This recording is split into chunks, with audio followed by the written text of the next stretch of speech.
मित्रांनो, तुम्हाला share market बद्दल काहीच माहित नाही का? तुम्हाला म्युच्युअल फंड बद्दल काहीच माहित नाही का? किंवा म्युच्युअल फंड बद्दल माहिती आहे पण कोणता म्युच्युअल फंड निवडावा हे रिसर्च करायला वेळ नाही, पण तुम्हाला शेअर मार्केटमध्ये गुंतवणूक करून तुम्हाला चांगले रिटर्न्स मिळावे अशी इच्छा आहे? मग आजचा व्हिडिओ पूर्ण बघा, तुम्हाला या सर्व गोष्टींचे उत्तर शेवटपर्यंत मिळून जाईल। आजच्या व्हिडिओमध्ये आपण बघणार आहोत इंडेक्स फंड्स म्हणजे काय, इंडेक्स फंड आणि म्युच्युअल फंड मध्ये फरक काय आहे, इंडेक्स फंडचे फायदे काय आहे, इंडेक्स फंड मध्ये कशी गुंतवणूक करायची। चला तर मग सुरू करूयात। मित्रांनो, सर्वात आधी आपण बघूया इंडेक्स फंड मध्ये इंडेक्स म्हणजे काय। मित्रांनो, आपल्या भारतामध्ये दोन मुख्य एक्सचेंजेस आहेत, बॉम्बे स्टॉक एक्सचेंज BSE आणि national stock exchange NSE। BSE मध्ये 6000 पेक्षा जास्त कंपन्या आहेत आणि NSE मध्ये 1900 पेक्षा जास्त कंपन्या आहे। आता प्रत्येक वेळेस 6000 आणि 1900 कंपन्यांचे ॲनालिसिस करणे शक्य नाही, त्यामुळे इंडेक्सची निर्मिती झाली। सेन्सेक्स हा बॉम्बे स्टॉक एक्सचेंजचा इंडेक्स आहे आणि निफ्टी हा नॅशनल स्टॉक एक्सचेंजचा इंडेक्स आहे। जसे की कोणतेही पुस्तक घ्यायच्या आधी आपण त्या पुस्तकाच्या सुरुवातीला असलेली अनुक्रमणिका बघतो आणि त्या अनुक्रमणिकेवरून आपल्याला पुस्तक कसे आहे ते समजते। अनुक्रमणिकेला इंग्लिशमध्ये इंडेक्स म्हणतात। पुस्तकाच्या बाबतीत आपण अनुक्रमणिका म्हणजे इंडेक्सवरून अंदाज लावतो की पुस्तक कसे आहे। त्याचप्रमाणे शेअर मार्केटमध्ये सुद्धा आपण सेन्सेक्स आणि निफ्टी ह्या इंडेक्सवरून शेअर मार्केटचा अंदाज लावतो। सेन्सेक्स मध्ये BSE च्या टॉप 30 कंपन्या असतात आणि निफ्टी मध्ये NSE मधल्या टॉप 50 कंपन्या असतात। सेन्सेक्सने 60,000चा टप्पा गाठला असं आपण जेव्हा म्हणतो तेव्हा कुठल्या एका कंपनीच्या शेअरची किंमत 60,000 होत नसते, तर सेन्सेक्सची किंमत ही त्यामध्ये असणाऱ्या 30 कंपन्यांच्या कामगिरीवर अवलंबून असते। त्याचप्रमाणे निफ्टीची किंमत ही त्यामध्ये असणाऱ्या 50 कंपन्यांच्या कामगिरीवर अवलंबून असते। तुम्हाला सेन्सेक्स आणि निफ्टी अजून सोप्या भाषेत समजून घ्यायचे असेल तर आमचा हा व्हिडिओ बघा। हा व्हिडिओ आतापर्यंत 8 लाख पेक्षा जास्त लोकांनी पाहिलाय आणि प्रत्येकाचं हेच म्हणणं आहे, एवढ्या सोप्या भाषेत आम्हाला कोणीच सांगितलं नाही। लिंक डिस्क्रिप्शन मध्ये दिली आहे। आता सेन्सेक्सच्या आणि निफ्टीच्या अंडर अनेक इंडेक्स येतात, जसे की निफ्टीच्या अंडर येतात bank Nifty, Nifty IT, Nifty next 50, Nifty media, Nifty FMCG आणि अनेक। बँक निफ्टीमध्ये सगळ्या बँकिंग कंपन्या येतात, निफ्टी IT मध्ये सगळ्या ITच्या कंपन्या येतात, निफ्टी नेक्स्ट 50 मध्ये निफ्टी मधल्या 50 कंपन्या सोडून पुढच्या 50 कंपन्या येतात। मला वाटतं तुम्हाला इंडेक्स म्हणजे काय हे स्पष्टपणे समजले असेल। आता आपण बघूया इंडेक्स फंड्स म्हणजे काय। आपण जे शेअर मार्केटमध्ये असलेले इंडेक्स पाहिले, अशा इंडेक्समध्ये जे फंड गुंतवणूक करतात त्यांना इंडेक्स फंड म्हणतात। इंडेक्स फंड हे एक प्रकारे म्युच्युअल फंड असतात, पण म्युच्युअल फंडपेक्षा त्यामध्ये थोडा फरक आहे, ते आपण बघणार आहोत। मित्रांनो, म्युच्युअल फंड म्हणजे काय ह्या विषयावर सुद्धा आपण आधी व्हिडिओ बनवला आहे, लिंक डिस्क्रिप्शन मध्ये दिली आहे। म्युच्युअल फंड मध्ये काय असते, फंड मॅनेजर हे सतत ऍक्टिव्ह असतात, त्यांना सतत मार्केटवर वॉच ठेवावे लागते, मार्केटचा अभ्यास करावा लागतो आणि आपल्या फंडने चांगले रिटर्न्स द्यावे म्हणून मार्केटप्रमाणे गुंतवणुकीमध्ये बदल करावा लागतो, म्हणून अशा फंड्सला ऍक्टिव्ह फंड म्हणतात। पण इंडेक्स फंड मध्ये एकदा गुंतवणूक केली की मग ती गुंतवणूक त्या इंडेक्समध्ये असलेल्या कंपन्यांमध्ये केली जाते। इथे तो इंडेक्स ज्याप्रमाणे परफॉर्म करेल त्याचप्रमाणे हा फंड परफॉर्म करतो। जसे ऍक्टिव्ह म्युच्युअल फंड मध्ये मार्केट प्रमाणे गुंतवणुकीमध्ये बदल होतो, तसा इथे बदल करता येत नाही, म्हणून इंडेक्स फंडला पॅसिव्ह फंड सुद्धा म्हटले जाते। इतिहास पाहिला तर कुठलाही इंडेक्स हा लॉंग टर्म मध्ये आतापर्यंत वाढतच गेला आहे।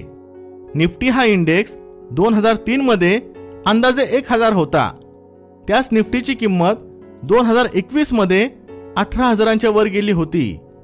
आजच्या तारखेला निफ्टी 17,000च्या वर आहे, म्हणजे 2003 मध्ये एखाद्याने निफ्टीमध्ये 1000 रुपये लावले असते तर आज ते 17,000 रुपये झाले असते. ह्या हिशोबाने एखाद्याने निफ्टीमध्ये 10 लाख रुपये 2003 मध्ये गुंतवले असते तर आज ते 1.7 करोड रुपये झाले असते.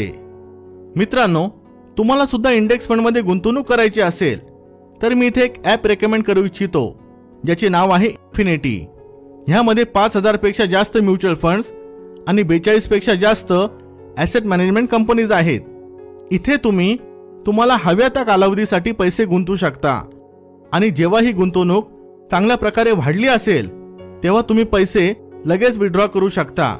इथे तुम्हाला वेगवेगळे फीचर्स बघायला मिळतात, जसे की निफ्टी बॅकर्स जो निफ्टीचा इंडेक्स आहे, सेन्सेक्स बॅकर्स जो सेन्सेक्सचा इंडेक्स आहे, ग्लोबल इंडेक्स ज्यामध्ये तुम्ही इंटरनॅशनल कंपनीमध्ये सुद्धा गुंतवणूक करू शकता. इथे तुम्हाला अनेक ट्रॅकिंग फीचर्स मिळतात, म्हणजे ज्या कंपनीमध्ये तुम्ही इन्व्हेस्टमेंट केली आहे त्या कंपनीची पूर्ण परफॉर्मन्स हिस्ट्री म्हणजे इतिहास तुम्ही बघू शकता.